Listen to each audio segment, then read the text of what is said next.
வணக்கம். இன்றைக்கி நம்ம பார்க்க போகிற சமையல் ஒரு அருமையான சிக்கன் கிரேவி எப்படி செய்யலாங்கிறத பார்க்கலாம். சிம்பிளாகவும் இருக்கும். ப்ரெஷர் குக்கரில் ஒரு 4 விசில் வச்சிங்கன்னா சூப்பராக ரெடி ஆயிரும். இட்லி, தோசை, சப்பாத்தி, சாதம் எல்லாத்துக்குமே அட்டகாசமாக இருக்கும். வாங்க அந்த சிக்கன் கிரேவி எப்படி செய்யலாங்கிறத பார்க்கலாம். இப்போ ஒரு குக்கர் எடுத்துக்கலாம். குக்கர் சூடானதும் 2 டேபிள் ஸ்பூன் நெய் சேர்த்துருக்கேன். இப்போ அதே அளவுக்கு ஒரு 4 ஸ்பூன் அளவுக்கு எண்ணெய் சேர்த்துக்கலாம். எண்ணெய் சூடானதும் மீடியம் சைஸாக 2 பெரிய வெங்காயம் நீளமாக நறுக்குனதை சேர்த்துக்கலாம்.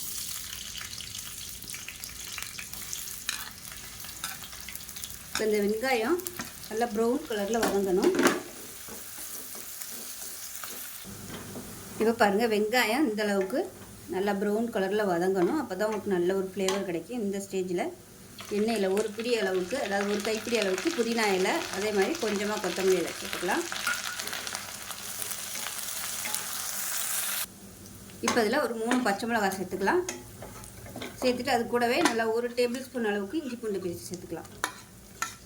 இதையும் பச்சை வாசனை போக நல்லா வதக்கி விட்டுக்கலாம்.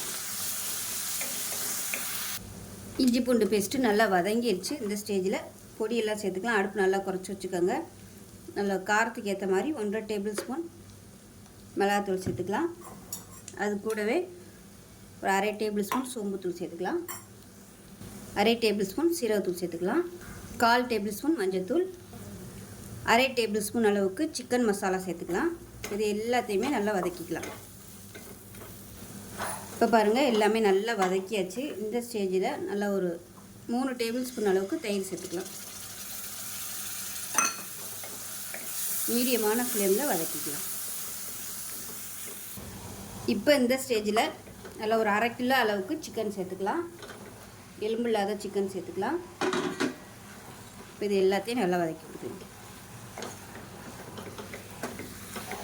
இப்போ இந்த சிக்கனுக்கு தேவையான உப்பு சேர்த்துக்கலாம். உப்பு சேர்த்துட்டு மீடியமான ஃப்ளேமில் நல்லா பரட்டி விட்டுக்கலாம்.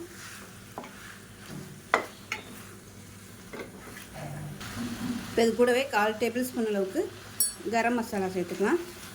மீடியமான ஃப்ளேமில் கொஞ்சம் நல்லா அப்படியே வதக்கி விட்டுக்கலாம். இப்போ பாருங்கள், சிக்கன் சேர்த்து நல்லா வதக்கியாச்சு. இப்போ இதில் தண்ணி சேர்த்துக்கலாம். நல்லா கொஞ்சம் சூடான தண்ணியாக சேர்த்துக்கோங்க. கொஞ்சமாகவே சேர்த்துக்கோங்க. ஏன்னா விசில் விட போகிறோம். இப்போ கிரேவியாக வரும், அதுலேருந்து தண்ணி விட்டு வரும். இப்போ ரொம்ப தண்ணியாக போயிடும். ஸோ இந்த அளவுக்கு வச்சுக்கோங்க. இப்போ குக்கரை மூடி வச்சிடலாம்.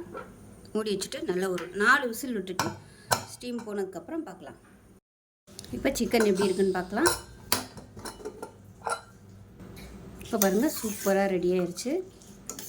இது சாதத்தில் போட்டு பரட்டி சாப்பிட்றதுக்கு சூப்பராக இருக்கும். இன்னும் கொஞ்சம் வற்றணும்னு நினச்சிங்கன்னா கேஸ் ஆன் பண்ணி நல்லா வற்ற விட்டுக்கலாம். நான் இந்த ஸ்டேஜோட அமர்த்திக்கிறேன். அவ்வளோதான், ஒரு சூப்பரான ரொம்ப சிம்பிளான சிக்கன் கிரேவி ரெடி ஆகிடுச்சு. இட்லி, தோசை, சப்பாத்தி, சாதம் எல்லாத்துக்குமே சூப்பராக இருக்கும். செஞ்சு பாருங்கள். செஞ்சு பார்த்துட்டு எப்படி இருந்துச்சுங்கிறத சொல்லுங்கள். வீடியோ பிடிச்சினா லைக் பண்ணுங்கள், கமெண்ட் பண்ணுங்கள். சேனலை சப்ஸ்கிரைப் பண்ணுங்கள். பக்கத்தில் பெல் பட்டனையும் ப்ரெஸ் பண்ணுங்கள். நன்றி.